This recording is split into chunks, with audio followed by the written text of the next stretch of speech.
আপনারা দেখছেন MS Bangla news YouTube channel. জানাবো আজকের কিছু বাছাই করা গুরুত্বপূর্ণ খবর। প্রধান সংবাদগুলি জানার আগে দেখে নিন আজকের সংবাদ শিরোনাম। বিজেপি তৃণমূল তুমুল টানাপোড়েনের মাঝেই শুভেন্দুর আমলে বড়সড় পদে কুণাল ঘোষ। খবর ছড়াতেই প্রতিক্রিয়া দিলেন অগ্নিমিত্রা। নিয়োগ দুর্নীতি রুখতে শুভেন্দুর মেগা ঘোষণা, পরীক্ষার্থীরা বাড়ি নিয়ে যেতে পারবেন ওএমআর সেট। দিদির অন্ধস্নেহী দল শেষ, ভোটের ভরাডুবির পর বিস্ফোরক পার্থ চট্টোপাধ্যায়। লক্ষ্মীর ভাণ্ডারের টাকা ঢুকতো ব্যাংকে, আপনি নাও পেতে পারেন অন্নপূর্ণা ভাণ্ডারের ৩,০০০ টাকা, কেন জানেন? 10 দিনে তৃতীয়বার বাড়ল পেট্রোল ও ডিজেলের দাম, সবচেয়ে বড় ধাক্কা কলকাতায়। বাতিল হলো বৈঠক, ফাইল চোর স্লোগান শুনে অসুস্থ পিয়া। গোমাতাকে শ্রদ্ধা না করলে আইন আছে, হাইকোর্টের রায়ের পর হুঙ্কার দিলীপের। আইন মানতে না পারলে অন্য রাজ্যে বা ইসলামিক দেশে চলে যান, হুমায়ুন কবিরকে তীব্র আক্রমণ অগ্নিমিত্রা পালের। দিল্লির টাকা পাওয়া নিয়ে রাজনীতির অবসান, শুভেন্দু অধিকারীর হাত ধরে বাংলায় এবার সহযোগিতার নতুন অধ্যায়। ডিবিটি না হলে মিলবেই না অন্নপূর্ণা ভাণ্ডারের ৩,০০০ টাকা, জেনে নিন কি কি ডকুমেন্ট লাগবেই। চীনের কয়লা খনিতে ভয়াবহ বিস্ফোরণ, কমপক্ষে 90 শ্রমিকের মৃত্যু। যোগী থেকে শুভেন্দু, মাদানি থেকে হুমায়ুন কবির, সব ইস্যুতেই বিস্ফোরক বিজেপি নেত্রী নাজিয়া এলাহি খান।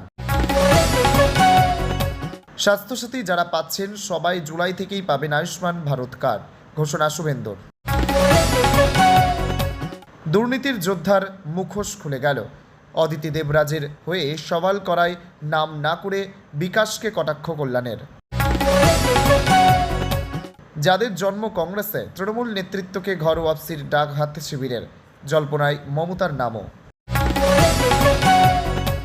রেকর্ড ভোটে জয়ী হয়েও এলাকা ছাড়া, নিজের নির্বাচনী কেন্দ্র কেশপুরে ঢুকতে পারছেন না বিধায়ক শিউলি সাহা। ভালো তৃণমূল খারাপ তৃণমূল বাছাই করবে বিজেপি, খুলবে দরজা, জবাব দিলেন শ্রমিক। ঘরছাড়া বিজেপি কর্মীরা বাড়ি ফিরতেই আবার মার, কাঠগড়ায় তৃণমূল।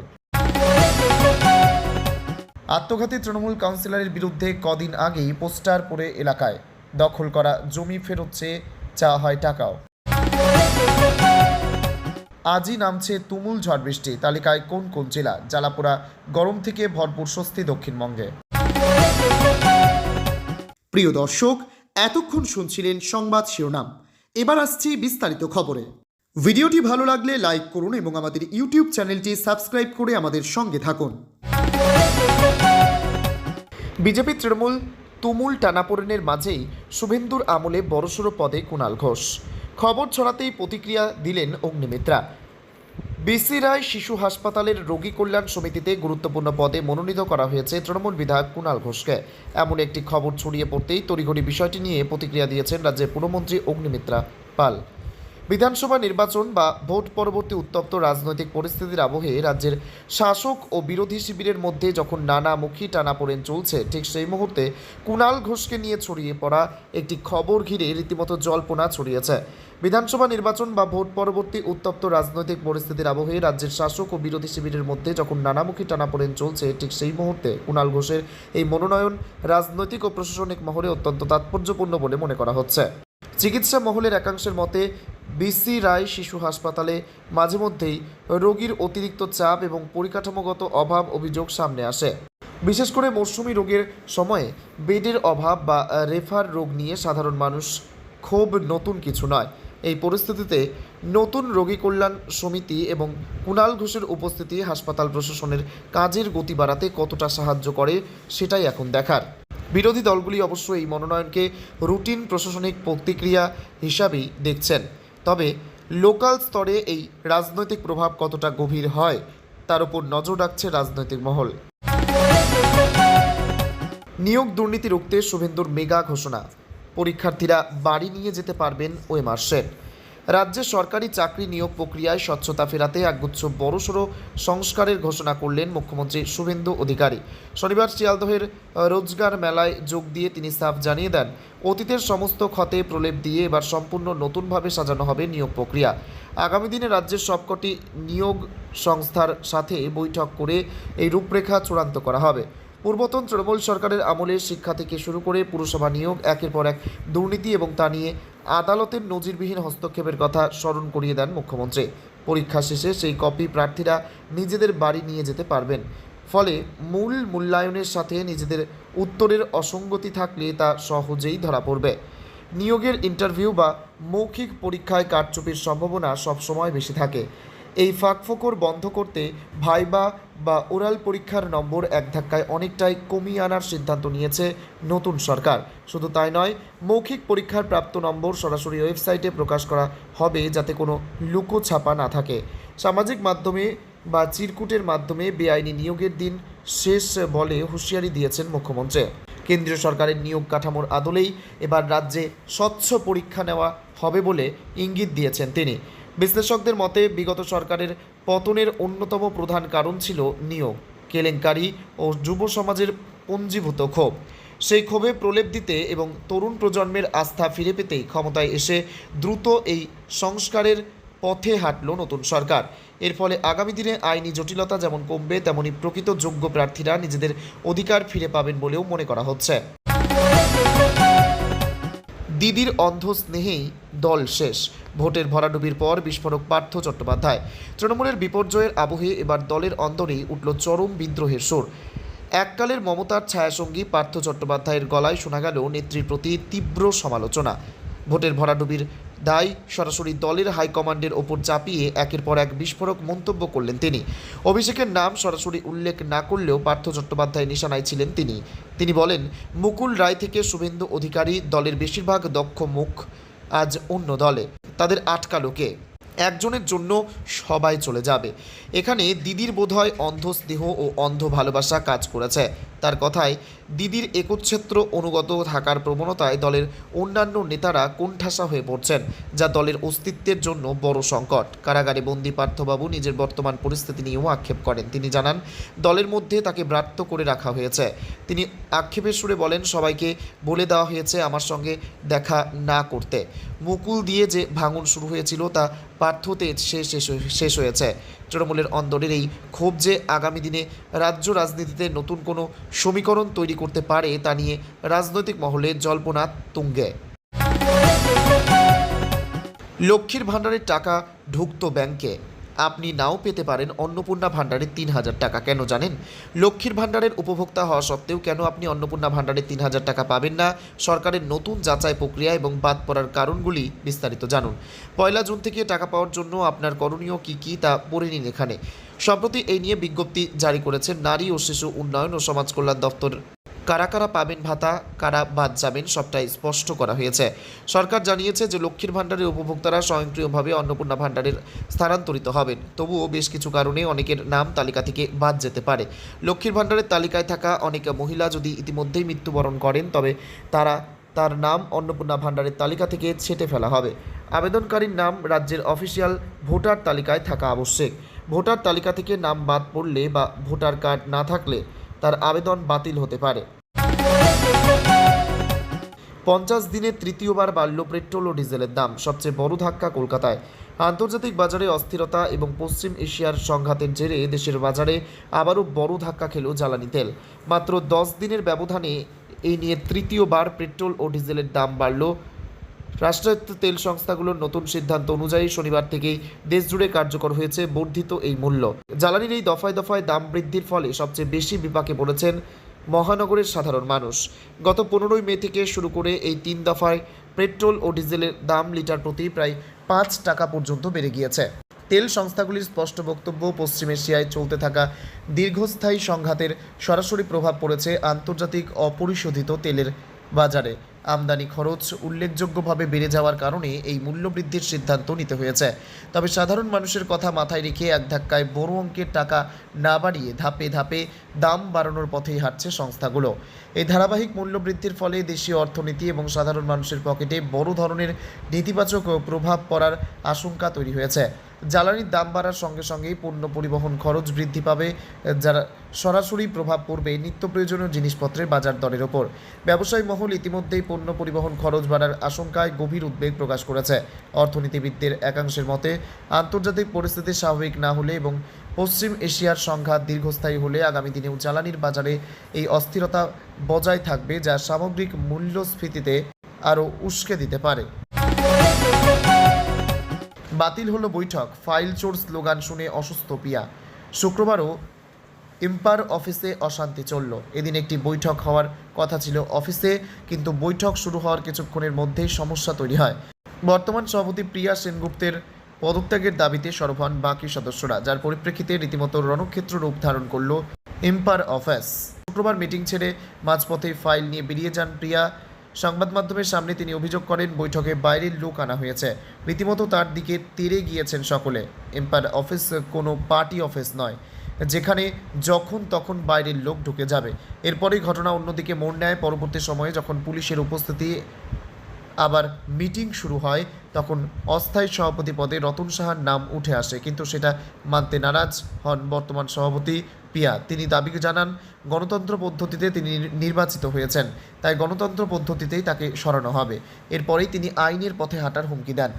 এদিন সিনে পরিবেশক শতদীপ সাহা বলেন, প্রথমে পিয়া সেনগুপ্ত পদত্যাগ করতে রাজি হয়েছিলেন, কিন্তু তারপরেই হঠাৎ করে সব কিছু পাল্টে যায়। আমরা এই দুর্নীতি একেবারেই মানব না, সমস্ত প্রমাণ পেশ করব আমরা। এই কমিটিকে আমরা একেবারেই মানব না। সব কিছুর মধ্যে ধস্তাধস্তি, পিয়া সেনগুপ্ত অসুস্থ হয়ে পড়েন। অভিযোগ তার থেকে ফাইলও নাকি ছিনিয়ে নেওয়ার চেষ্টা করা হয়, দেওয়া হয় চোর স্লোগান। কিন্তু পরিস্থিতি যাই হোক না কেন, পিয়া জানান তিনি এবার পুলিশে অভিযোগ দায়ের করবেন। আইনের পথে হেঁটে বিচার আনবেন তিনি। গোমাতাকে শ্রদ্ধা না করলে আইন আছে, হাইকোর্টের রায়ের পর হুঙ্কার দিলীপের।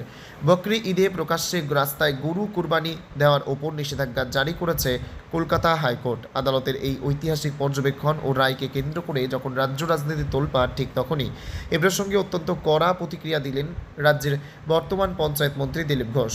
শনিবার সকালে সাংবাদিকদের মুখোমুখি হয়ে তিনি স্পষ্ট জানান, এদেশে গরুর একটি বিশেষ মর্যাদা রয়েছে এবং যারা আইন অমান্য করবেন তাদের বিরুদ্ধে আইনি পদক্ষেপ নেওয়া হবে। দিলীপ ঘোষ তার স্বভাবসিদ্ধ ভঙ্গিতে ভারতীয় সংস্কৃতি ও ঐতিহ্যের কথা মনে করিয়ে দিয়ে বলেন, ভারতে থাকা সকল ব্যক্তির কাছেই যেমন গঙ্গা নদীর একটি বিশেষ আধ্যাত্মিক ও সামাজিক মর্যাদা রয়েছে, তেমনি গোমাতারও বিশেষ মর্যাদা রয়েছে। তিনি আরও যোগ করেন, ভারতীয় সমাজ গরুকে অত্যন্ত শ্রদ্ধা করে। যেভাবে আমরা নিজেদের মা বাবাকে সম্মান করি, ঠিক একইভাবে গোমাতাকেও সম্মান করা আমাদের কর্তব্যের মধ্যে পড়ে। আর যারা এই সামাজিক ও আইনি রীতিনীতি বুড়ো আঙুল দেখাবেন, তাদের জন্য দেশের আইন নিজের পথেই চলবে। কুরবানির জন্য ছাগল বা ভেড়ার ব্যবহার করা যেতে পারে। আদালতের এই রায়কে মান্যতা দিয়ে রাজ্যের বিভিন্ন মৌলানা ও মসজিদ কমিটিগুলিও ইতিমধ্যেই জানিয়ে দিয়েছে যে গরু জবাই বাধ্যতামূলক নয় এবং তারা আইন বিরুদ্ধ কোনো কাজ সমর্থন করবে না। আইন মানতে না পারলে অন্য রাজ্যে বা ইসলামিক দেশে চলে যান। হুমায়ুন কবিরকে তীব্র আক্রমণ অগ্নিমিত্রা পালের। মাদ্রাসায় বন্দে মাতারম আবশ্যিক করা এবং বকরি ঈদে খোলা স্থানে কোরবানি নিষিদ্ধকরণ নিয়ে তৈরি হওয়া বিতর্কের আবহে এবার আমজনতা উন্নয়ন পার্টির প্রধান হুমায়ুন কবিরকে নজিরবিহীন ভাষায় আক্রমণ শোনালেন রাজ্য সরকারের মন্ত্রী অগ্নিমিত্রা পাল। এই বিতর্কিত ইস্যুতে কড়া অবস্থান নিয়ে মন্ত্রী স্পষ্ট জানিয়ে দিয়েছেন, বাংলায় থাকতে হলে রাজ্যের নিয়মকানুন মেনেই চলতে হবে। হুমায়ুন কবিরের সাম্প্রতিক বিবৃতির তীব্র সমালোচনা করে অগ্নিমিত্রা পাল বলেন, কারোর যদি এই নিয়মে আপত্তি থাকে তবে তিনি অন্য রাজ্য বা ইসলামিক দেশে চলে যেতে পারেন, সেখানেই তাকে স্বাগত। এর পাশাপাশি তিনি সাফ জানান যে ভারতে বসবাসকারী প্রত্যেক নাগরিককেই দেশের আইন, সংস্কৃতি এবং ঐতিহ্যকে সম্মান জানিয়ে চলতে হবে। রাজ্যের নতুন বিজেপি সরকার গঠনের কথা উল্লেখ করে তিনি যোগ করেন, জনগণ ভোট দিয়ে শুভেন্দু অধিকারীকে ক্ষমতায় বসিয়েছে, তাই সরকার চালানো তার অধিকার, কিন্তু আমাদের ধর্মীয় ঐতিহ্যে কোনো হস্তক্ষেপ বরদাস্ত করা হবে না। একই সঙ্গে পশ্চিমবঙ্গে সমস্ত মাদ্রাসায় প্রার্থনার সময় বন্দে মাতারম গাওয়া বাধ্যতামূলক করে রাজ্য সরকারের জারি করা একটি নতুন নির্দেশিকাকে কেন্দ্র করেও আক্রমণে নামেন কবির। আমজনতা উন্নয়ন পার্টির সভাপতি হুমায়ুন কবির এই আদেশের তীব্র বিরোধিতা করে দ্ব্যর্থহীন ভাষায় জানিয়েছেন যে মাদ্রাসায় বন্দে মাতরম গাওয়া হবে না। ধর্মীয় শিক্ষা প্রতিষ্ঠানের অভ্যন্তরীণ বিষয়ে হস্তক্ষেপ করার কোনো এখতিয়ার সরকারের নেই দাবি করে তিনি ক্ষোভ প্রকাশ করেন। পাশাপাশি বাংলায় খোলা জায়গায় নামাজ ও পশু কোরবানি নিষিদ্ধ করার সরকারি আদেশের প্রেক্ষিতেও কড়া প্রতিক্রিয়া দিয়েছেন তিনি সাফ জানান, কোরবানির প্রশ্নে মুসলিম সম্প্রদায় কোনো আপোষ করবে না এবং ধর্মীয় রীতি মেনে কোরবানি চলবেই। দিল্লির টাকা পাওয়া নিয়ে রাজনীতির অবসান, শুভেন্দু অধিকারীর হাত ধরে বাংলায় এবার সহযোগিতার নতুন অধ্যায়। পশ্চিমবঙ্গে ক্ষমতায় পালাবদলের সাথে সাথেই বদলে গেল দীর্ঘদিনের চীনা রাজনৈতিক রেওয়াজ। কেন্দ্রের পাঠানো অর্থ নিয়ে অতীতে যেখানে লুকোছাপা কিংবা লাগাতার বঞ্চনার অভিযোগ তোলার চল ছিল, সেখানে এবার সম্পূর্ণ ব্যতিক্রমী ছবি দেখা গেল। খোদ মুখ্যমন্ত্রী শুভেন্দু অধিকারী সাংবাদিক বৈঠক করে কেন্দ্রীয় সরকারের কাছ থেকে স্বাস্থ্য খাতে ৩,০৭৯ কোটি টাকা বরাদ্দের কথা সানন্দে স্বীকার করেছেন। বিগত বাম আমল থেকে শুরু করে 13.5 বছরের মমতা বন্দ্যোপাধ্যায়ের জামানা দীর্ঘদিন ধরে কেন্দ্রের সাথে রাজ্যের এক ধরনের সংঘাতের আবহ তৈরি হয়েছিল। কেন্দ্রীয় প্রকল্পের নাম বদলে রাজ্যের নিজস্ব নাম দেওয়া এবং তার জেরে দিল্লির অর্থ বরাদ্দ বন্ধ করে দেওয়ার মতো ঘটনায় শেষ পর্যন্ত সাধারণ মানুষই ভুক্তভোগী হচ্ছিলেন। বিশেষজ্ঞদের মতে মুখ্যমন্ত্রী শুভেন্দু অধিকারী দিল্লির সাথে এই সংঘাতের রাজনীতির অবসান ঘটিয়ে সমন্বয়ের বার্তা দিতে চেয়েছেন। প্রথম দফায় এই বিপুল অর্থ প্রাপ্তি এবং নতুন প্রকল্পের ঘোষণা প্রমাণ করে যে কেন্দ্র ও রাজ্যের পারস্পরিক সহযোগিতা বজায় থাকলে রাজ্যের পরিকাঠামোগত উন্নয়ন ও সাধারণ মানুষের পরিষেবা প্রাপ্তি অনেকটাই সহজতর হয়। আজই নামছে তুমুল ঝড় বৃষ্টি, তালিকায় কোন কোন জেলা? জ্বালাপোড়া গরম থেকে ভরপুর স্বস্তি দক্ষিণবঙ্গে। একই রাজ্য অথচ আবহাওয়ার দুই রকম রূপ। একদিকে দক্ষিণবঙ্গের জেলাগুলিতে আর্দ্রতাজনিত দমবন্ধ করা পরিস্থিতি ও তীব্র দাবদাহ, অন্যদিকে উত্তরবঙ্গে বর্ষার আগে ভারী থেকে অতি ভারী বৃষ্টির ভ্রুকটে। আবহাওয়া দপ্তরের পূর্বাভাস অনুযায়ী চলতি সপ্তাহে শনি ও রবিবার এই দুই ভিন্ন পরিস্থিতির মুখোমুখি হতে চলেছে রাজ্যবাসী।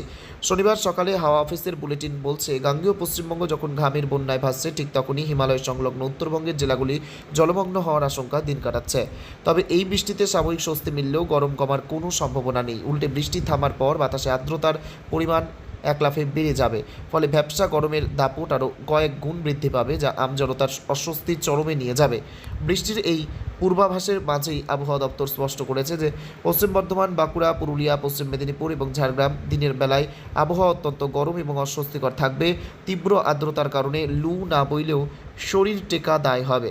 জলপাইগুড়ি, কোচবিহার এবং আলিপুরদুয়ার জেলার অধিকাংশ জায়গায় ভারী থেকে অতি ভারী বৃষ্টিপাতের পূর্বাভাস দেওয়া হয়েছে। নিচু এলাকাগুলিতে জল জমার আশঙ্কা করছে প্রশাসন।